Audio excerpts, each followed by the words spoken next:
momento de reflexión con la voz del pastor. Domingo 23 del tiempo ordinario. Lectura del libro de la sabiduría. ¿Qué hombre conocerá el designio de Dios? ¿O quién se imaginará lo que el Señor quiere? Los pensamientos de los mortales son frágiles e inseguros nuestros razonamientos, porque el cuerpo mortal oprime el alma, y esta tienda terrena abruma la mente pensativa. Si apenas vislumbramos lo que hay sobre la tierra, y con fatiga descubrimos lo que está a nuestro alcance, ¿quién rastreará lo que está en el cielo? ¿Quién conocerá tus designios si tú no le das sabiduría y le envías tu Santo Espíritu desde lo alto? Así se enderezaron las sendas de los terrestres. Los hombres aprendieron lo que te agrada y se salvaron por la sabiduría. Palabra de Dios. Señor, tú has sido nuestro refugio de generación en generación. Tú reduces el hombre a polvo diciendo, retornen hijos de Adán. 1000 años en tu presencia son un ayer que pasó, una vela nocturna. Si tú lo retiras, son como un sueño, como hierba que se renueva, que florece y se renueva por la mañana, y por la tarde la siegan y se seca. Enséñanos a calcular nuestros años, para que adquiramos un corazón sensato. Vuélvete, Señor, ¿hasta cuándo? Ten compasión de tus siervos. Por la mañana, sácianos de tu misericordia, y toda nuestra vida será alegría y júbilo. Baje a nosotros la bondad del Señor, y haga prósperas las obras de nuestras manos. Sí, haga prósperas las obras de nuestras manos. Lectura de la carta del apóstol San Pablo a Filemón. Querido hermano, yo, Pablo, anciano y ahora prisionero por Cristo Jesús, te recomiendo a Onésimo, mi hijo, a quien engendré en la prisión. Te lo envío como a hijo. Me hubiera gustado retenerlo junto a mí para que me sirviera en nombre tuyo en esta prisión que sufro por el Evangelio, pero no he querido retenerlo sin contar contigo. Así me harás este favor no a la fuerza, sino con toda libertad. Quizás se apartó de ti por breve tiempo para que lo recobres ahora para siempre, y no como esclavo, sino como algo mejor que un esclavo, como un hermano querido, que si lo es mucho para mí, cuánto más para ti, humanamente y en el Señor. Si me consideras compañero tuyo, recíbelo a él como a mí. Palabra de Dios. Lectura del Santo Evangelio según San Lucas. En aquel tiempo, mucha gente acompañaba a Jesús. Él se volvió y les dijo, si alguno viene a mí y no pospone a su padre y a su madre, a su mujer y a sus hijos, a sus hermanos y a sus hermanas e incluso a sí mismo, no puede ser discípulo mío. Quien no carga con su cruz y viene en pos de mí, no puede ser discípulo mío. Así, ¿quién de ustedes, si quiere construir una torre, no se sienta primero a calcular los gastos a ver si tiene para terminarla? No sea que si echa los cimientos y no puede acabarla, se pongan a burlarse de él los que miran diciendo, este hombre empezó a construir y no pudo acabar. ¿O qué rey, si va a dar la batalla a otro rey, no se sienta primero a deliberar si con 10,000 hombres podrá salir al paso del que lo ataca con 20,000? Y si no, cuando el otro está todavía lejos, envía legados para pedir condiciones de paz. Así pues, todo aquel de entre ustedes que no renuncia a todos sus bienes, no puede ser discípulo mío. Palabra del Señor. Gloria a ti, Señor Jesús.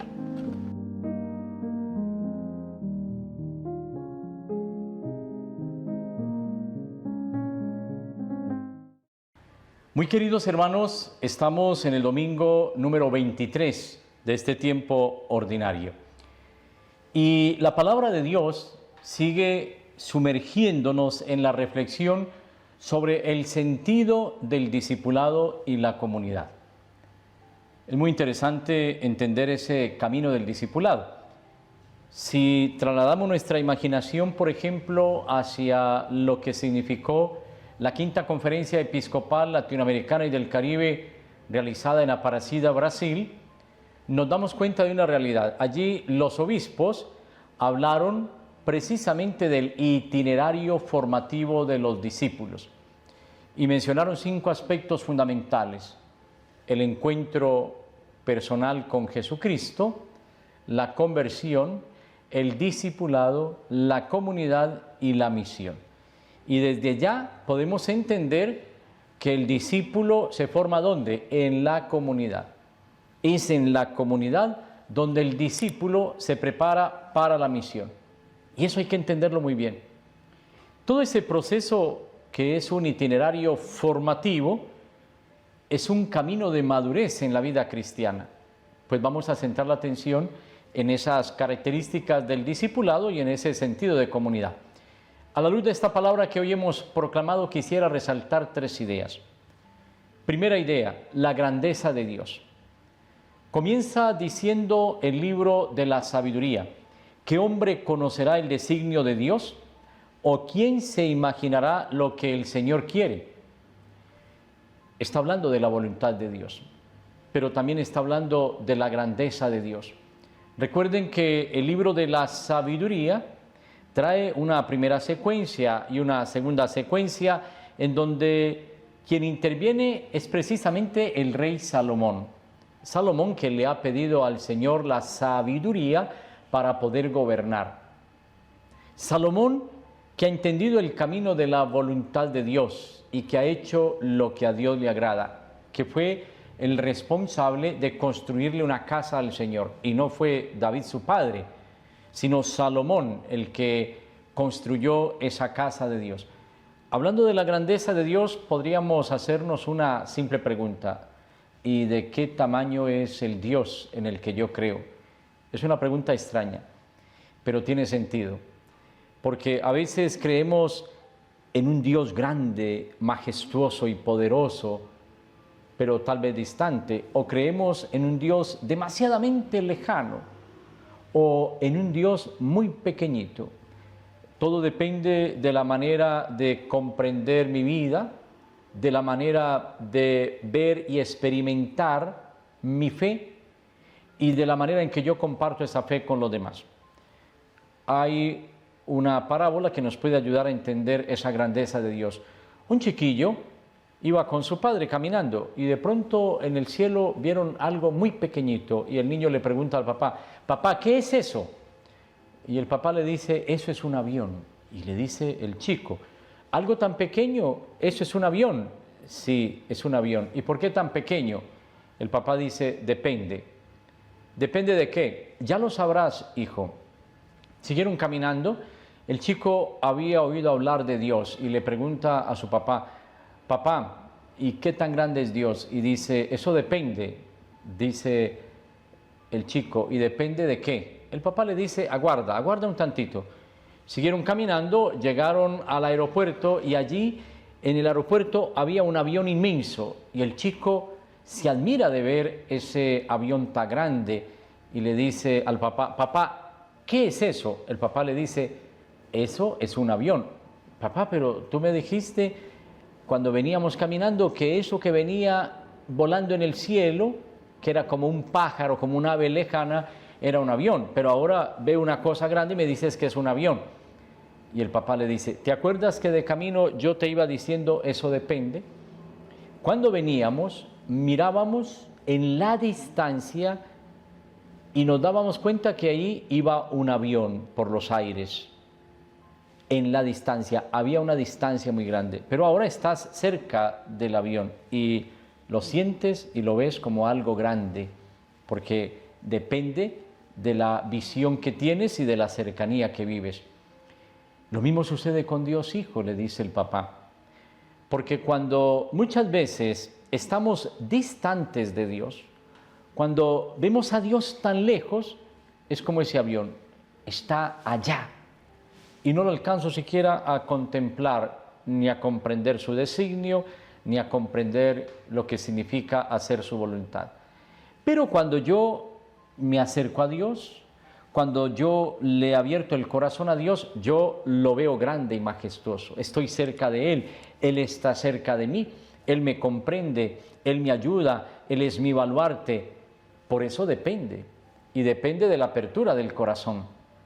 Ahora entiendes, querido hijo, si una persona va a misa todos los días, si una persona se confiesa, si una persona comulga, hace obras de caridad y vive una vida cristiana excelente, pues esa persona va a sentir que Dios es grande y es maravilloso.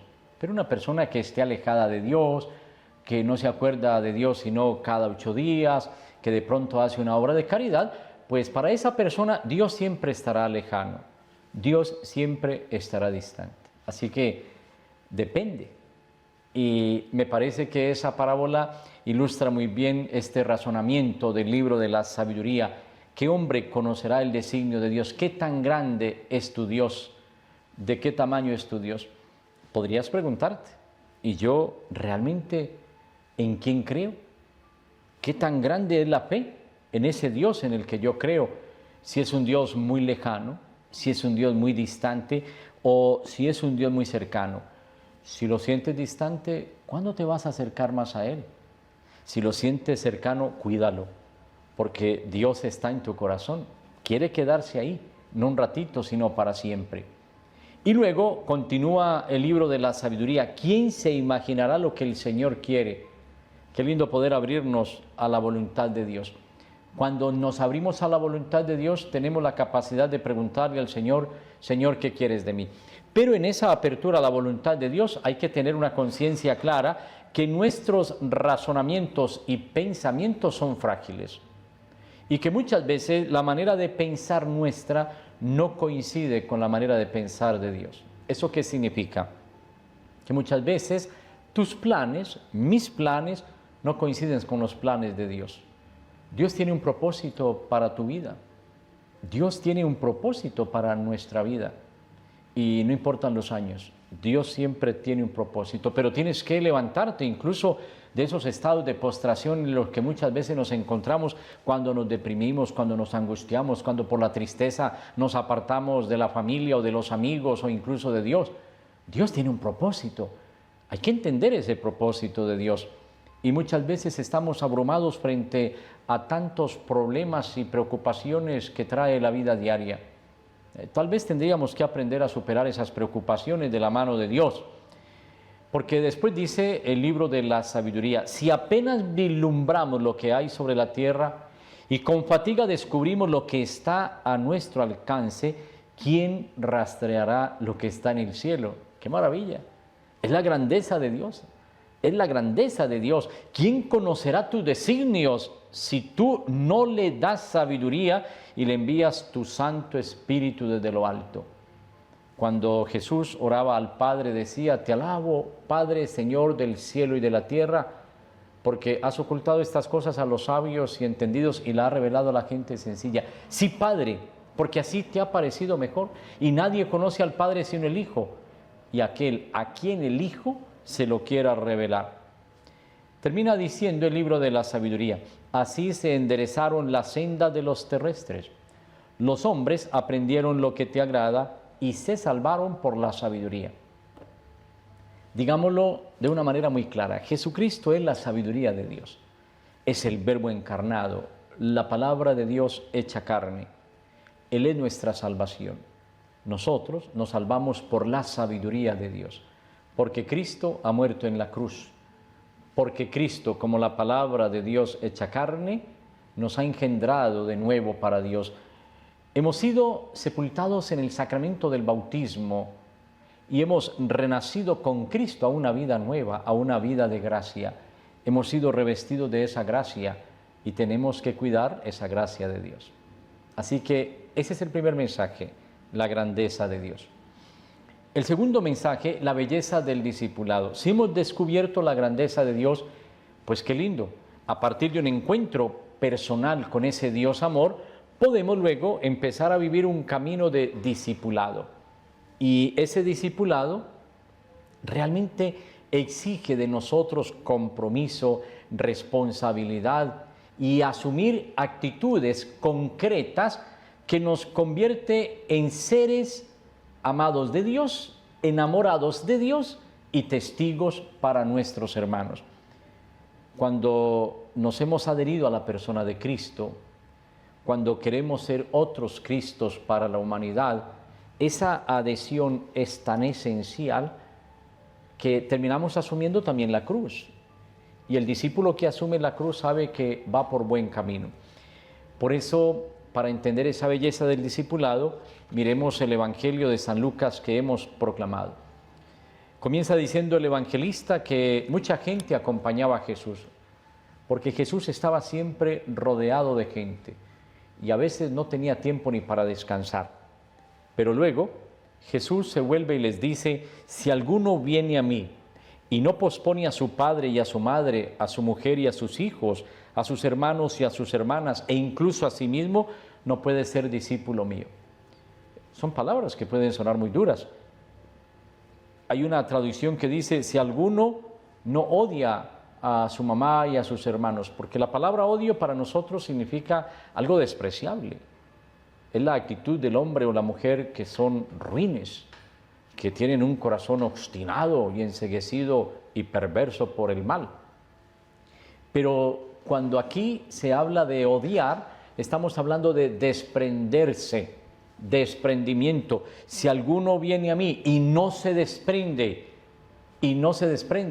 por eso el Señor pone a los discípulos una condición: deja que los muertos entierren a sus muertos, tú vete a anunciar el Evangelio. Y nos pide un desprendimiento total, un abandono total. Quien no carga con su cruz y viene en pos de mí, no puede ser discípulo mío. Ya lo hemos dicho muchas veces. Jesús nos dice en el Evangelio: si alguno quiere venir en pos de mí, niéguese a sí mismo. Es que negarse a sí mismo significa reafirmar nuestra identidad cristiana y decirle al Señor: Señor, aquí estoy para hacer tu voluntad, quiero caminar a tu lado, quiero morir en la cruz, quiero resucitar a una vida nueva, quiero ser tu discípulo, quiero ser testigo, quiero anunciar el Evangelio. Es el camino de la cruz. Y cada día debo asumir mi responsabilidad.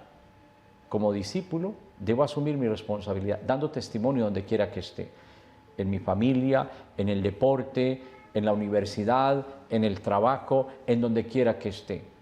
Y cuando he empezado un camino de conversión, pues ese discipulado lo tengo que vivir en comunidad. Entonces, celebrar los sacramentos, especialmente la Eucaristía, y participar de la asamblea. Participar con otros hermanos y disfrutar esa fe y compartir esa fe, entendiendo que la fe se fortalece dándola. Y luego, para entender esa belleza del discipulado, el Señor pone unas comparaciones hermosísimas. Aparecen dos. ¿Quién de ustedes, si quiere construir una torre, no se sienta primero a calcular los gastos a ver si tiene para terminarla?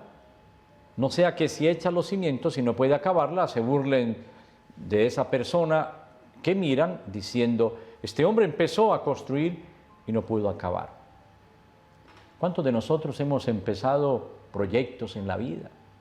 Hemos empezado una carrera universitaria, hemos empezado un trabajo, hemos montado un negocio, hemos comenzado una relación de pareja, hemos comenzado una experiencia de fe y después terminamos aplazando en el tiempo eso que un día comenzamos, o más aún, terminamos transformando del todo nuestra realidad y tirando por la borda lo que empezamos con tanto esfuerzo.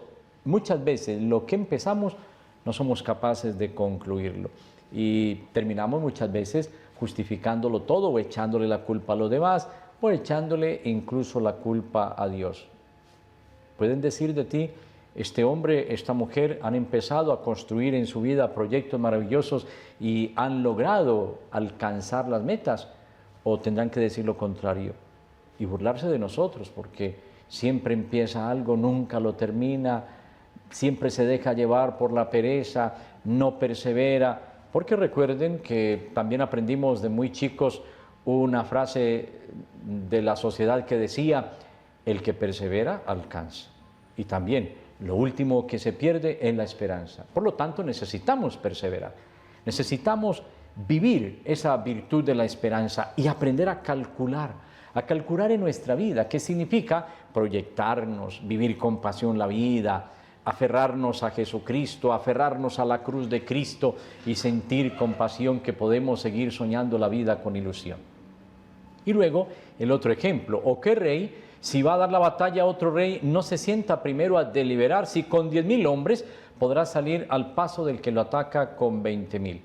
Y si no, cuando el otro está todavía lejos, envía legados para pedir condiciones de paz. Hermanos, también estamos llamados a librar la batalla diariamente en nuestra vida. Y tenemos que batallar con nuestros vicios, contra nuestros pecados, contra nuestros defectos. Y muchas veces sentimos que el mal nos gana la batalla. Nos sentimos abrumados por la maldad que hay en el mundo y nos sentimos ahogados, nos sentimos aplastados porque ya no somos capaces de vencer el alcohol me está venciendo, no soy capaz de hacer frente a la drogadicción, las drogas me han vencido, me están destruyendo y sigo ahí metido, estoy en una relación de pareja que en vez de ser sanadora y liberadora es cada día más tormentosa y ahí estoy y estoy perdiendo la batalla, mi hogar se está destruyendo, mi familia se está acabando y me estoy carcomiendo y destruyendo por dentro.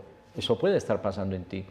Y tal vez no hemos pensado si podemos dar la batalla porque también hay que buscar ayuda cuando estamos perdiendo la batalla. Y a veces pensamos que no es necesario. Yo soy capaz, yo sé, yo conozco mi problema, yo sé en qué momento voy a empezar a salir de ahí. Pero si le abres el corazón al Señor, pues busca ayuda. Habla con un sacerdote, habla con una religiosa, habla con tu mamá, con tu papá. Cuéntale lo que está ocurriendo en ti, cuéntale lo que está ocurriendo en tu vida. No te dejes engañar por las fuerzas del mal.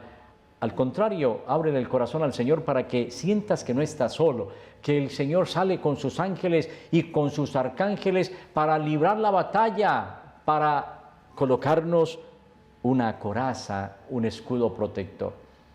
Yo siempre lo he pensado que cuando estamos con Dios nos vamos poniendo un escudo protector y por más dardos que nos lancen, por más batallas que tengamos que librar, siempre saldremos triunfantes.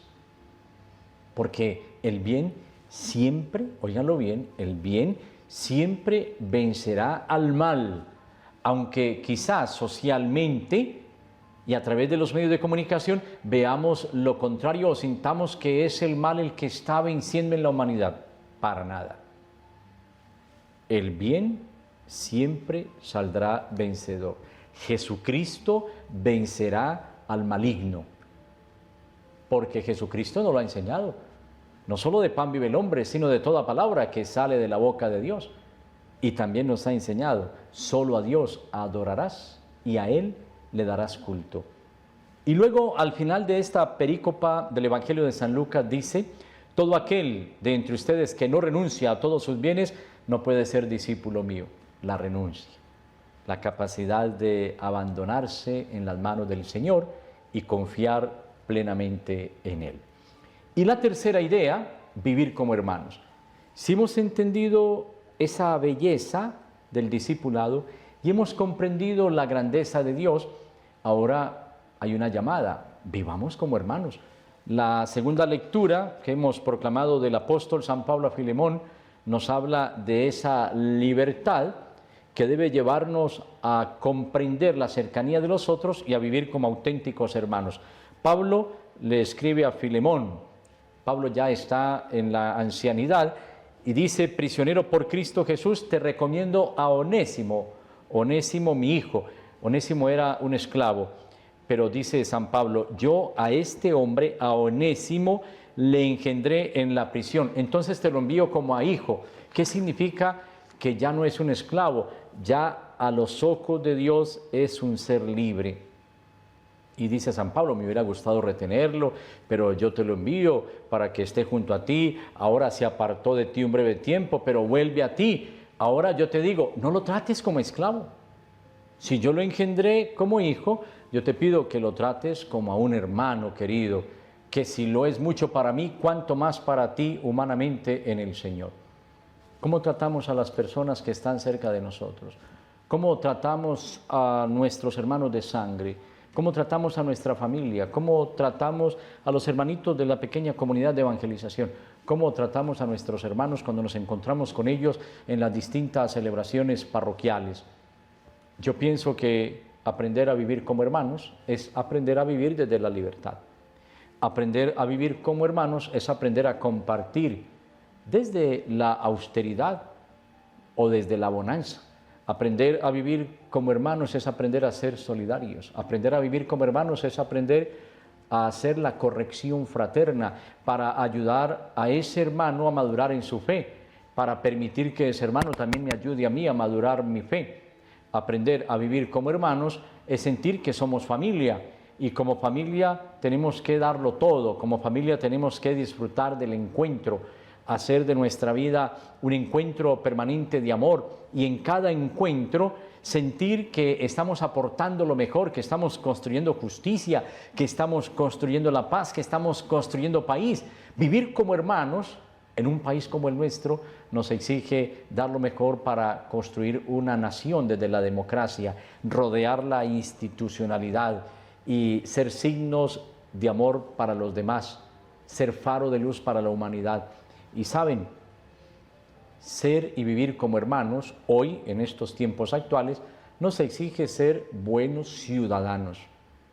Y por lo tanto, si somos buenos ciudadanos, tenemos que aportar lo mejor para una convivencia sana y pacífica, cuidando la naturaleza, aportando a la biodiversidad, cuidando el ecosistema y tratando siempre a los demás como nosotros queremos ser tratados, aplicando esos axiomas evangélicos, aprendiendo a perdonar de corazón, aprendiendo a reconciliarnos, disfrutar la vida y ser hombres y mujeres peregrinos de esperanza.